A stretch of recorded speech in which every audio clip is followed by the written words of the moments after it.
हेल' सनाफोर खुलुमबाय आंनि बसुमतारी अनामिका चेनेलाव आंनि गोसो गोरबोनिफ्राय गिबियावनो बयखौ बराय लालायबाय आरो फैलायबाय आं नोंसिनि खाथियाव गुबुन मोनसे भिडिअजों लोगोसे अननानै भिडिअखौ बयबो जोबजासिम नायना होलांदो आरो बयबो सापर्ट खालामलांदो आरो सनाफोर आरो चेनेलाव जुदि गोदानै फैनाय दंबा चेनेलखौबो साबस्क्राइब खालामना गालांदो आरो लाइक कमेन्ट शेयार खालामदाबाव सनाफोर होमबा थौदो आं देखायलांबाय थानोसै आरो नोंसिनो दिनैनि ब्लगखौहाय नै सनाफोर नोंसिनो मोनसे बुस्थु देखायनो थांगासिनो दं आङो मा फाव जादों सिखावनि गियानफ्रा ओरैबायदि असान्थि दिनै मोनानि आखल आरो बियो आङो बे टाइमाव आङो लाइभ फैदोंमोन आरो 11ता एसे बारबायमोन आं सानदों मा मावजिफोर बा माबा मोनसेफोर जागोन थारमाने आं थिंनि आवाजखौ खोनाखादों आरो खोनाबाबो एसे थाल लाबाय थाखादोंमोन आरो आङो ओमफ्राय होमबाबो आङो दरखौ खेवनानै नाहरदोंमोन आं जेबो नुवाखै कारेन्टआ बाहेरायाव आं खोमोरबायमोन आरो ओमफ्राय सिङाव दंमोन ओमफ्राय बेरा फारसेजोंहाय लाइन दंमोन आरो फारसेजों गैलामोन आरो आं सिथ्लाथिंखौ खोमोरबायमोन ओमफ्राय ओरैहाय लामाथिं दंमोन आरो बिदि खालामबायो सिखावनि गियाना आं थांगासिनो दं सनाफोर नायलाय बिदि खालामो मानसिखौहाय हारसिं थानायखौ ओरैबायदि प्रब्लेम आरो दायो नुबाय सनाफोर नै सिखावनि गियाना मटरखौनो खावना लांबाय दिनै मोनायावहाय आंनि मटरखौ खावना लांबाय आरो कारेन्ट हनै थख'आव बख'लायना गालांबाय आरो ओमफ्राय मटरखौ लाना थांबाय आं सानबाय मानो दिनैलाय मटरालाय दैया गदिया मानि थाखाय गवासै होननानै आङो हाबलाय ओंखारलाय न'आवसो नायबाय आरो कारेन्टआबो दं माथो दैया गवासै होननानै ओमफ्य नायबा मटरखौ नायबा मटरानो गैला बिदिखि जाबाय बायो सिखावनि गियाना माबायदि हारसिंनि संसार जानाया मामुलि नङा सनाफोर नुदों बेसेबां खस्थ' हौवा बाहेरायाव थाहैग्रानि संसारा माबायदि जायो बेसेबां आदानि थानांगौ जायो हारसिङै गोदाव सोरावनो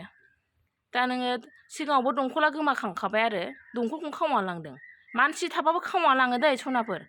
हिनजाव मानसिफोरखौ गिया हौवाफ्रा सिखावफ्रा मालाबाबो गिखाया हिनजाव मानसिखौ हारसिं थानाय होनना मिथिबाथाय सिखावा हाबगोन आरो हाबखागोन आरो सानावबाबो हाबखायो सिखावा दाथ' हरनि टाइमबावसो बे 11ता एसे बारबायमोन आरो सिखाव फैबा आं थाल मोनखादों आं सानदों माबा मोनसे मावजिफोर बा माबा मोनसे शब्द होदोंसो सानदों आं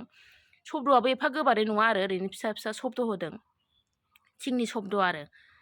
मानसि थासेयाव नुबाय लानानै थांबाय आरो हिनजाव मानसि हारसिं थानायखौ मिन्थिनानै हाबनानै लाना थांबाय सिखावा माबायदि दङ ओमफ्राय बे अखा सिगोन होननानै माबाना दोनदोंमोन आरो जाबना दोनदोंमोन ओमफ्राय बे गोजौजों गाखोबोदों आं सानदों मावजिफोरसो मावजिफ्राबो एफा माने ग्रोम ग्रोमबो आवाज होआखै आरो ओरैनो आवाजआ फिसा फिसा ख्रेब ख्रेब बिदि आवाजमोन आरो आं मावजि सानदों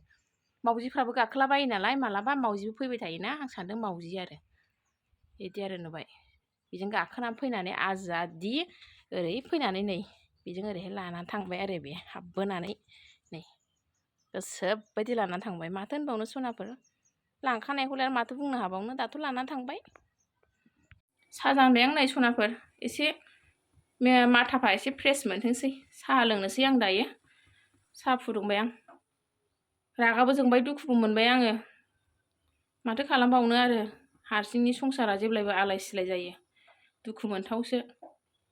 दुखु नांथाव आरो गोदाव सोरावनो हौवाजों हिनजावजों ज' थानानै संसार जानाय बायदि मालाबाबो जाया गोदाव सोराव आमिना थामिना जानाङो आरो साहा लोंबाय आं नै सनाफोर दायो साहा लोंगासिनो दाख्लैबो मोनसे न'खराव सानावनो मबाइल खावना लांदों आरो बे सासे आनैमोननाव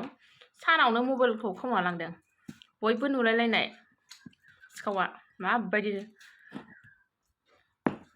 न'आव हाबनानै मानसि गोनां खावना लांदों सानावनो माथो होनबावनो आरो लांनायखौलाय लांथोंसै गोदान लायफिननांसिगोनलाय दा गोदान लायफिनसै उफायथ' गैया दंखलखौ रागा जोंनानै दंखलखौ लायनानै दोआखैमोन आरो बेहायनो डाइरेक्ट मटर होनानै लादोंमोन ओमफ्राय दा दंखलखौबो लाबोनोसै मटरबो लाबोनोसै दिनैहाय मोननैखौबो जइन खालामनांसिगोन आरो उपाय गैया होमबा आं भिडिअखौ दिनै एसेखिनियावनो लाखिथ'नोसै सनाफोर